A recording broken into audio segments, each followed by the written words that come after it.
আমার স্মৃতিশক্তিতে হালকা একটু সমস্যা আছে। আমি প্রায় ভুলে যাই।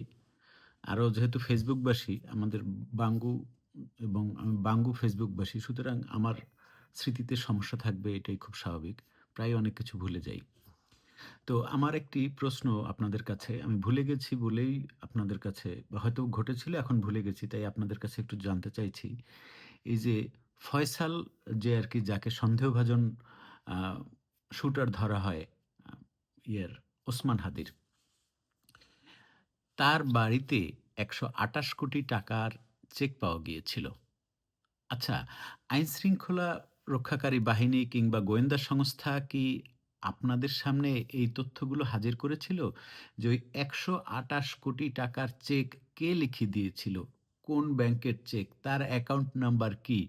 এই ৳১২৮ কোটি টাকা চেক যে দিয়েছিল সে কে সেই ব্যক্তিগুলো?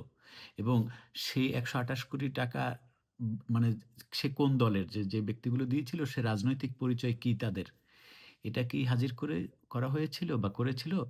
নাকি শুধু বলেছিল যে এই ওসমান হাদির যে আ খুনি মানে তথাকথিত খুনি বা শুটার তার সে যখন ভারতে গেল বা কোথায় গেল ১ম এ তা তো জানি না, বলা হয় ভারতে গেল। তার বাড়ি তল্লাশি করে ৳১২৮ কোটি টাকার চেক পাওয়া গেছে। সেই চেকগুলোর মালিক কে?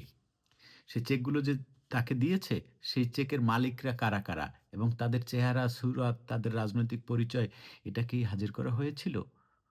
হয়তো হয়ে থাকতে পারে আমার মনে নাই। তাই আপনাদের সামনে জিজ্ঞেস করতেছি, আপনারা একটু আমারে বলেন তো যে ৳১২৮ কোটি টাকার যে চেক, সেই চেক কি একজন দিয়েছিল না একাধিকজন দিয়েছিল? যদি একাধিকজন দিয়ে থাকে বা একজন দিয়ে থাকে, তারা কারা? তারা কোন দলের? তাদের বাড়ি কই? যদি না দিয়ে থাকে তাহলে একটু এখন চান।